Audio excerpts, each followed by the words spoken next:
Hi, I'm Rachel Thompson, 38, and I have a story that still makes my blood boil. After my son Tommy's superhero-themed birthday party, a day I poured my heart into, my mother-in-law Helen secretly packed up all his presents and gave them to my sister-in-law Amy's son, Cooper, claiming he needed them more since his parents are divorcing. The party itself was magical. Tommy had been counting down for weeks, and the backyard had been transformed into a miniature Avengers headquarters. Red and blue balloon arches swayed in the breeze, cardboard cutouts of Iron Man and Captain America guarded the snack table, and superhero-themed music played softly in the background. "Mom, this is awesome." Tommy grinned, hugging me tight in his slightly oversized Spider-Man costume. His joy made every late night of planning worth it. "Only the best for my superhero," I smiled, adjusting his mask. But my smile faltered when Helen marched through the gate, trailed by Amy. Both were dressed in expensive sundresses, clearly ignoring my costume's encouraged request. "Rachel, dear," Helen began, her tone dripping with her usual condescension. "Couldn't you have done this at that indoor venue I mentioned? All this," she waved at the decorations, "seems a bit much for a child's party." Before I could respond, Tommy rushed over. "Grandma, Aunt Amy, look, I'm Spider-Man." Helen gave him a tight-lipped smile. "Yes, dear, though I must say, Cooper would have loved this theme too." Amy chimed in, her voice sugary sweet. "Poor Cooper was so disappointed he couldn't come. The divorce has been really hard on him, you know." I bit back my frustration. This was Tommy's day, not a therapy session for Cooper. "Well, Tommy's been looking forward to celebrating with his friends," I said firmly.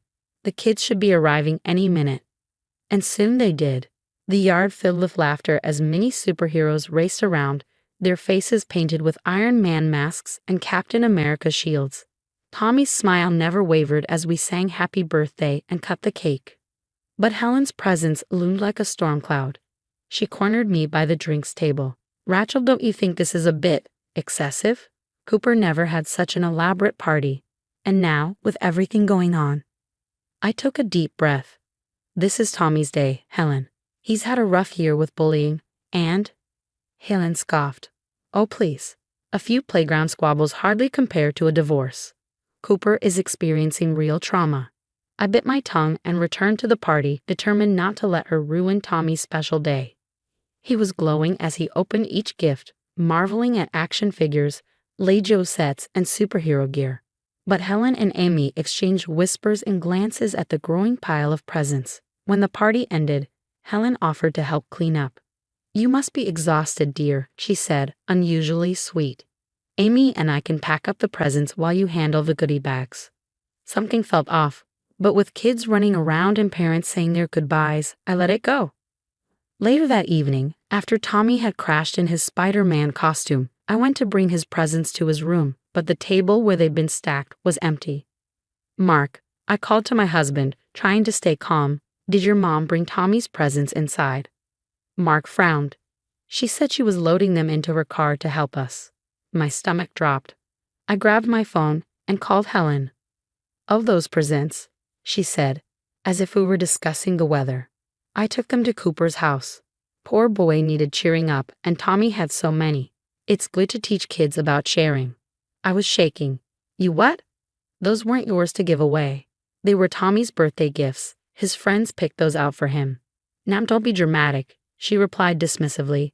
"Cooper's already opened them, and really, Rachel, it's a valuable lesson in generosity for Tommy." I hung up, seething. Mark, hearing everything, grabbed his phone. "She's gone too far this time," he muttered. But all I could think about was how I'd explain this to Tommy in the morning. Helen hadn't just stolen his gifts. She'd taken a piece of his joy, a piece of a memory I'd worked so hard to give him. And this time, I wasn't going to let her get away with it. The next morning, Tommy's heartache became my motivation. As I sat at the kitchen table with my laptop, Mark placed a cup of coffee in front of me. "Are you sure about this?" he asked, his voice low so as not to wake Tommy. I nodded. She needs to understand the damage she's caused. If Helen won't respect our boundaries, maybe public accountability will make her think twice before pulling something like this again. I opened a blank document and started typing. An open letter to Helen Thompson. "Dear Helen, yesterday, my son Tommy woke up excited to play with the birthday presents his friends had lovingly chosen for him. But instead of the joy and excitement he deserved, he was met with confusion and heartbreak. Why? Because you decided to take all his gifts and give them to his cousin, Cooper, without permission. You've always favored Cooper, and we've stayed quiet for years, hoping you'd change. But this time, your actions didn't just hurt me. They hurt a little boy who sees you as his grandmother, someone he's supposed to trust. Those gifts weren't just toys. They were tokens of love from children who care about Tommy. Gifts like the Legio Avengers set Jake spent weeks saving for because Tommy helped him when he was being bullied. Or the limited edition Spider-Man figure Sam picked out because Tommy once shared his lunch with him. By giving those gifts to Cooper, you dismissed not only Tommy's feelings but also the thoughtfulness and generosity of the children who gave them. You tried to teach Tommy a lesson about generosity. But maybe it's you who needs the lesson. About boundaries, respect, and fairness. I've spent years biting my tongue, enduring your subtle criticisms and favoritism. But you've gone too far. It's time for you to take responsibility and make this right.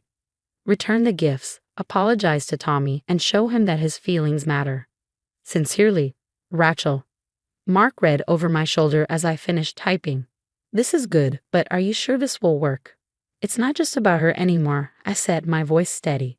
It's about showing Tommy that we'll fight for him, even when the odds feel stacked against us. I posted the letter on my social media and in a local parenting group. Within hours, the post started gaining traction. Comments poured in from other parents, offering their support and sharing their own stories of difficult family dynamics. This is heartbreaking. Tommy deserves better. Good for you for standing up for your son. This is appalling.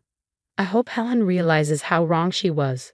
By the afternoon, the post had been shared dozens of times, and Helen's reputation was taking a hit. Several of her friends, who followed me on social media, messaged her directly. One even commented publicly, "Helen, this is unacceptable. How could you do this to your own grandson?" Helen called that evening, her tone dripping with indignation. "Rachel, what have you done? People are calling me, asking if this is true." "It is true, Helen," I said calmly. "And maybe now you'll understand how serious this is. You hurt Tommy and you need to fix it." "I can't believe you humiliate me like this," she snapped. "Humiliation wasn't my goal," I replied. "But accountability was. This isn't just about Tommy's presence, it's about how you treat him. If you want this to stop, make it right." Helen sputtered excuses but eventually hung up. An hour later, Mark's phone buzzed with a text. A photo of the gifts loaded back into Helen's car, along with a terse message. "I'll bring them by tomorrow."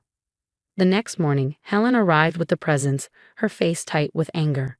Tommy, still cautious, hesitated when she walked in.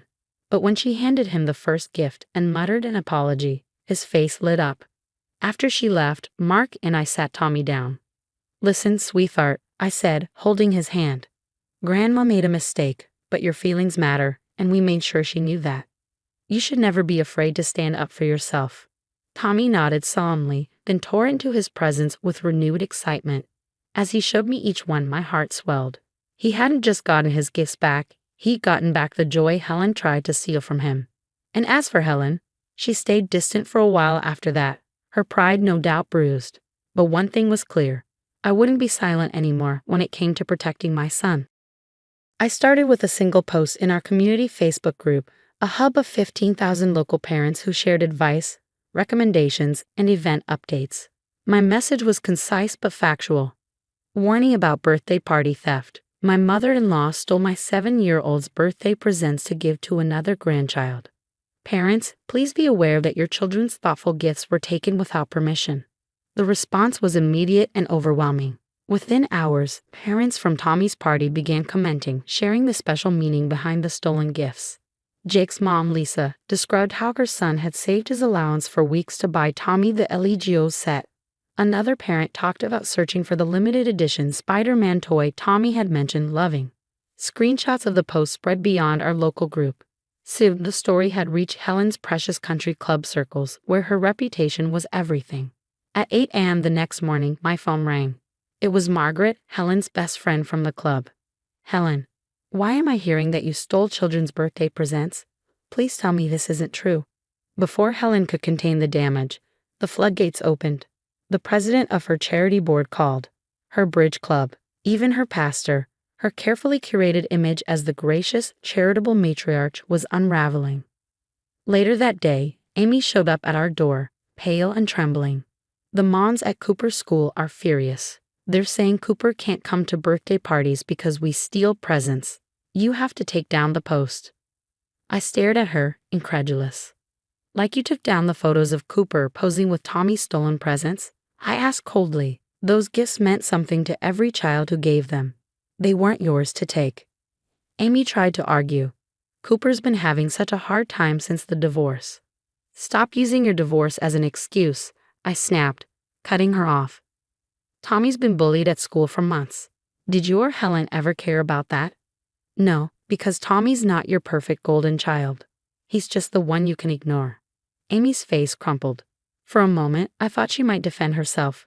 But instead, she whispered, I didn't think about it that way. Cooper was upset, and Mom said this would make him feel better. And did it? Mark asked, stepping in. Did stealing from Tommy fix anything for Cooper? Before Amy could answer, the doorbell rang. Helen stood there, looking disheveled, an unusual sight for her. She marched inside without an invitation. You need to fix this, she demanded. My reputation. It's exactly what you deserve, Mark interrupted sharply. Remember when Tommy was being bullied and you said he needed to toughen up? Meanwhile, you coddle Cooper for every little thing. Cooper's situation is different, Helen argued. Yes, it is, I said quietly, my voice steady. Cooper has 2 parents who love him and are going through a tough time. Tommy has a grandmother who makes him feel like he doesn't matter. My words seemed to land. Helen's bravado faltered, and she sank into the couch, looking older than I'd ever seen her. I just wanted to help Cooper, she murmured. By hurting Tommy, Mark pressed. The silence that followed was broken by the sound of small footsteps. Tommy stood in the doorway, still in his Spider-Man pajamas, his face uncertain. Helen looked at him, really looked at him, for what felt like the first time. I'm sorry, Tommy, she said, her voice trembling. Grandma made a big mistake. An hour later, Helen returned with all of Tommy's presents. Some were already opened, but they were all there. She even wrote a public apology on my Facebook post, admitting her actions and promising to make amends. 2 weeks later, Helen showed up with 2 identical Avengers Lego sets, one for Tommy, one for Cooper. She hesitated at the door. Maybe the boys could build them together. Tommy looked at me, seeking permission. I smiled and nodded. His face lit up. Cooper can come over. I'll show him my superhero headquarters. As the boys played, Helen sat beside me, her hands twisting in her lap. I've been unfair, she admitted softly, to all of you. I was so focused on Cooper's pain that I didn't see what I was doing to Tommy, or to you. It wasn't a perfect resolution. Years of favoritism had left scars, and trust wouldn't be rebuilt overnight. But as I watched Tommy excitedly showing Cooper his superhero collection, I felt a flicker of hope. Sometimes it takes a public fall from grace to confront private failings. Helen had learned that the hard way. But more importantly, Tommy learned that his feelings mattered, and that his parents would always fight for him, no matter who stood in the way. What about you? Would you have exposed Helen's actions publicly or tried to handle it privately? Let me know your thoughts in the comments below.